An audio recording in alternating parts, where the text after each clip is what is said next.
से दर्ज तो यहाँ हो गया, लेकिन ये चला गया अभी यार। अब वहाँ जब ये भेजेंगे तो वहाँ की पुलिस तुम्हारे से फ़ोन करते हैं, तुमने नंबर भी दिया होगा मोबाइल में। हाँ, तो उस मोबाइल नंबर पे फ़ोन आएगा तुम्हारे वहाँ से, बिहार से, फिर तुम्हें वहाँ बुलाएगी, या वहाँ की पुलिस आएगी या तुम्हें बुलाएगी जहाँ का तुमने एड्रेस दिया, जी जहाँ उसका जीजा कहाँ रहता है, कहाँ वहीं बिहार में रहता, उसका भी एड्रेस लिया, जीजा का भी लिया होगा, तुम्हारा भी लिया होगा, वो वहाँ चलेगा तुम्हारा। नहीं, वो तुम्हारी चलेगी, मुकदमा दर्ज होने के बाद तुम्हारी नहीं चलेगी, क्योंकि वो नाबालिग बच्ची होती है ना, उसमें किसी की नहीं चलती, उसमें वो केस माना जाता है किसके साथ गलत हुआ है।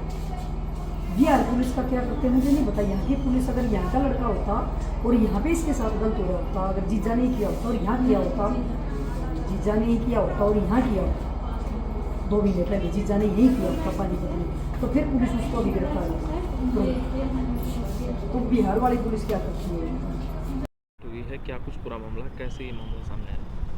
ये सेक्टर 13-17 थाना के अंतर्गत एक गाँव के भट्ठे पे बिहार के प्रवासी मज़दूर हैं जो दिहाड़ी मजदूरी करने के लिए आए हुए हैं। उनकी बच्ची है 12 साल की जो 2 महीने की गर्भवती है। और जब पता लगा तो मिलने के लिए जब मैं गई तो परिवार ने यानी कि माँ ने बताया कि 1 महीने से वो यहाँ पे आए हैं, इससे पहले वो बिहार में थे। और लड़की जो है घर पे अकेली थी, उसके बहन भाई सारे स्कूल में गए हुए थे। जो परिवार वाले थे वो धान कटाई चली हुई थी, वो खेतों में गए हुए थे परिवार वाले। तो उसके बाद जो जीजा था लड़की का वो घर पे आया और उसने उसके साथ दुराचार किया। उसके बाद लड़की गर्भवती हो गई। इनको नहीं पता था, ये पानीपत आ गए। उसके बाद जब लड़की के पेट में दर्द हुआ तो वहाँ के ही एक हॉस्पिटल में, सरकारी हॉस्पिटल में गाँव के में वो लेके गए। तो जब उसकी जाँच हुई तो पता लगा कि लड़की गर्भवती है। जब उन्होंने उनको बताया कि भाई हम लड़की के साथ जो बच्चा नहीं रख सकते लड़की का, तो वो गर्भपात करवाने के लिए सिविल हॉस्पिटल में आई थी। उसी समय मेरे को किसी ने सूचना दी थी कि इस तरीके से एक परिवार है वो बहुत परेशान है, वो माँ जो है बैठी रो रही है। तो मैं जब मौके पे पहुंची, जाके उससे पूछा तो उसने सारी स्थिति बताई, लेकिन उसको तो ये भी नहीं मालूम था कि हमारा मुकदमा भी दर्ज हो चुका है। मैंने जब SHO से बात की तो उन्होंने बताया कि ये जो लड़की के साथ घटना हुई है ये बिहार में हुई है, इसलिए यहाँ 0 FIR करके भेज दिया गया।